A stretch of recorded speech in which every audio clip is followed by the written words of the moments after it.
Hi friends, இப்போ நம்ம சிறகடிக்க ஆசை சீரியலோட ரிவ்யூ தான் பார்க்க போகிறோம். வாங்க வீடியோக்குள்ளே போகலாம். இதில் ஃபர்ஸ்ட் சீன்லையே விஜயாவோ மனசுக்குள்ள ஸ்ருதி பெரிய வீட்டு பொண்ணாக இருக்கனால நம்ம குடும்பத்தில் இருக்க பண பிரச்சனை எல்லாமே அவ இந்த வீட்டுக்கு வந்தால் தீந்துரும்ன்ற நம்பிக்கையில் வீட்டில் இருக்கவங்க எல்லார்கிட்டையுமே ஸ்ருதியும் ரவியும் இந்த வீட்டுக்கு வந்தாதான் நான் சாப்பிடவே செய்வேன்னு சொல்லிட்டு நாடகம் போட்டுட்டு இருக்காங்க. ஆனால் விஜயாவோட திட்டத்தை பற்றி கொஞ்சம் கூட யோசிக்காத அண்ணாமலையோ இந்த விஜயா ரவியை பிரிஞ்சு இருக்க முடியல, அதனால தான் இப்படி எல்லாம் பண்ணிட்டு இருக்காங்கன்னு சொல்லிட்டு ரொம்பவே தப்பாக நினச்சிட்டு இருக்காங்க. ஆனாலும் ஒரு பக்கம் இதுக்கு முன்னாடி ஸ்ருதியோட அப்பா ஸ்ருதி ரவிக்கு கல்யாணம் நடக்கும்போது நம்மளை எவ்வளவு கேவலமா பேசியிருப்பாங்க, பணத்துக்காக தான் நம்ம இது எல்லாம் செஞ்சோன்னு சொல்லிட்டு நம்ம மேல அப்படி அபாண்டமா பழி போட்டாங்களே. ஒருவேளை இப்ப மட்டும் நம்ம ரவிக்காக ஸ்ருதியையும் இந்த வீட்டுல சேர்த்தோம்னா கண்டிப்பா அவங்க அப்பா அம்மா நம்ம எல்லாரும் குடும்பத்தோட பிளான் போட்டுதான் ரவிக்கும் ஸ்ருதிக்கும் கல்யாணம் பண்ணி வச்சோன்னு சொல்லிட்டு நினைப்பாங்கன்னு சொல்லி முத்துக்கிட்ட பேசிட்டு இருக்காங்க. உடனே இதை கேட்ட முத்துவும் உடனே அண்ணாமலை கிட்ட ரொம்பவே சந்தோஷத்தோட நீங்க சொல்றதப்பா சரி, ஏன்னா இந்த ரவியை மட்டும் நம்ம மன்னிச்சு வீட்டுக்குள்ள ஏத்துக்கிட்டோம் நம்மளோட குடும்பம் மானமே போயிடும். அது மட்டும் இல்லாம அந்த ரவி ஒரு துரோகி, அவனாலதான் நீங்க ஹாஸ்பிட்டல் வரைக்கும் போய் கஷ்டப்பட்டுட்டு வந்தீங்க. அதுக்கும் மேல அந்த ஸ்ருதி இருக்காளே அவளோ ரொம்ப பெரிய வாயாடி, அவ மட்டும் இந்த வீட்டுக்கு வந்தா கண்டிப்பா வீட்டையே ரெண்டாக்கிடுவான்னு சொல்லிட்டு இருக்காங்க. உடனே இதை கேட்ட விஜயாவோ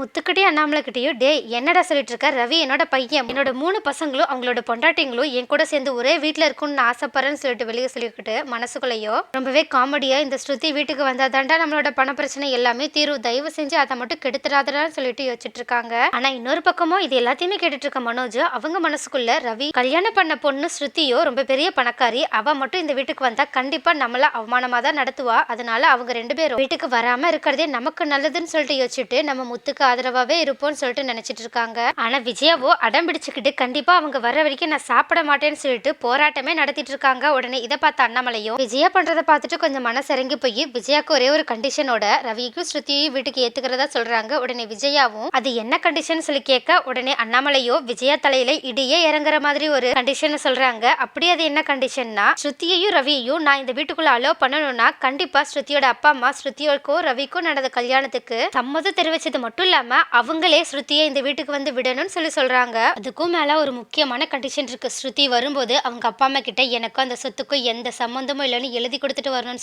சொல்லிட்டு இருக்காங்க. உடனே அண்ணாமலை சொன்னதை கேட்ட விஜயாவோ செம்ம ஷாக் ஆனது மட்டும் இல்லாம மனசுக்குள்ளேயே நானே அந்த ஸ்ருதியை சொத்துக்காக தான் ஏத்துக்கணும்ன்ற முடிவுக்கே வந்தேன், ஆனா இவங்க சொல்றதை பார்த்தா நம்ம போட்ட பிளான் எல்லாமே சொதப்பிடும் போலயே, இவங்களை நம்பினா இனிமே வேலைக்கே ஆகாது, நம்ம தான் பெருசா ஏதாவது பண்ணி ஸ்ருதியையும் ரவியையும் இந்த வீட்டுக்குள்ள கொண்டு வந்தே ஆகணும்னு சொல்லிட்டு யோசிச்சுட்டு இருக்காங்க. ஆனா அப்போ விஜயோட முகத்தை பார்த்தா முத்துவோ சிரிச்சுக்கிட்டே என்னம்மா நீங்க பண்ண பிளான் எல்லாமே சொதப்பிடுச்சா, அப்பா உங்களுக்கு பெரிய அப்பா வந்து வச்சுட்டாங்களா அப்படின்னு சொல்லிட்டு விஜயாவை செம்மையை கிண்டல் பண்ணிட்டு இருக்காங்க. ஆனா விஜயாவோ முத்து பேசுறது எதுவுமே கேட்காத மாதிரி ரவியையும் ஸ்ருதியையும் எந்த பிரச்சனையும் இல்லாம ஒட்டுமொத்த சொத்தையும் நம்ம வீட்டுக்கு வர்ற மாதிரி எப்படி கொண்டு வரதுன்னு சொல்லிட்டு தீவிரமா யோசிச்சுட்டு இருக்காங்க. நெக்ஸ்ட் என்ன நடக்க போகுது, விஜயா எப்படியோ பிளான் போட்டு ரவியையும் ஸ்ருதியையும் வீட்டுக்குள்ள கொண்டு வந்து நம்ம குடும்பத்துல இருக்க பண பிரச்சனை எல்லாத்தையுமே தீர்த்துக்கலாம்னு சொல்லிட்டு ஒரு பக்கம் பிளான் போட்டா இன்னொரு பக்கமும் அண்ணாமலை விஜயாக்கு சரியான ஆப்ப கொடுத்துட்டாங்க. அடுத்து விஜயா எப்படி திட்டம் போட்டு ஸ்ருதியை சொத்தோட வீட்டுக்கு வர வைக்க போறாங்கன்றத நெக்ஸ்ட் வீடியோல பார்க்கலாம்.